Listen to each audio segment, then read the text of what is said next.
noi. E taină mare ce va fi în viitor. Poate e o zi cu soare, poate e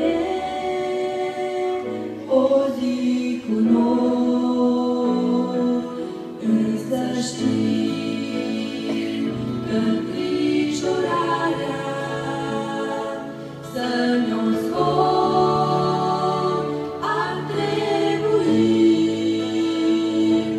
Dumnezeu și îndurarea în etern vor dăinui. Nu pot ști ce fi va mâine, însă știm că Dumnezeu se îngrijește și de mine, căci eu sunt Fiul Său.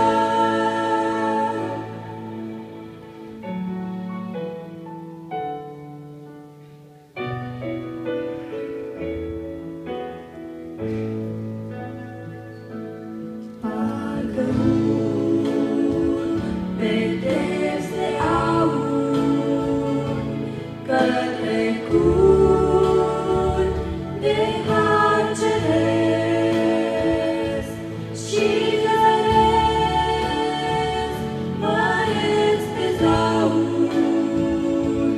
Oare când îl dobândesc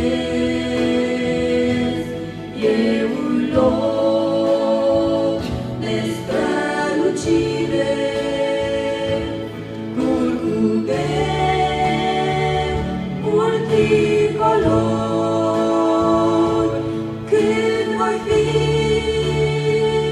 în nemurire cu al meu Mântuitor.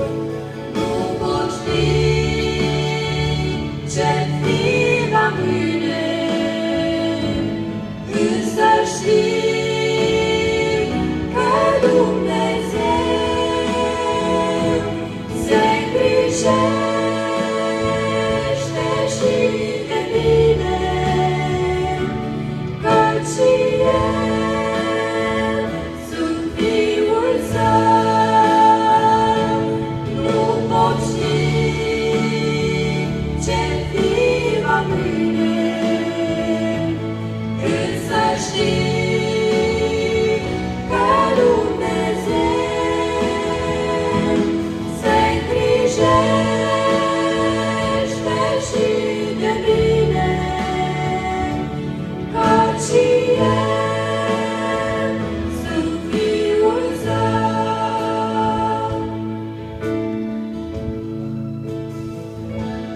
Ce va fi e taină mare, s-ar putea să fiu sărac, s-ar putea să n-am mâncare sau să n-am ce să îmbrac.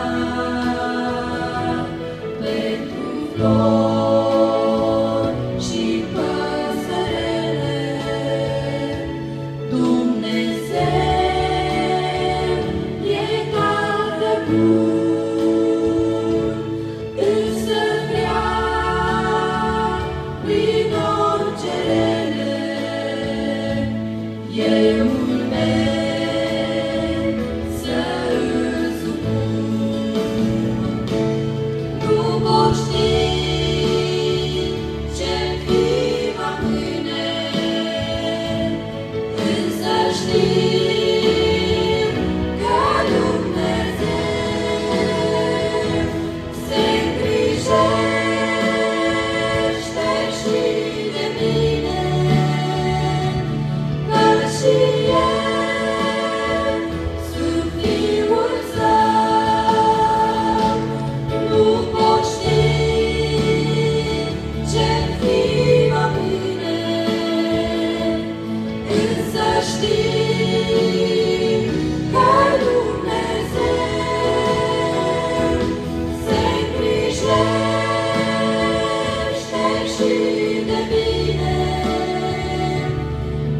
și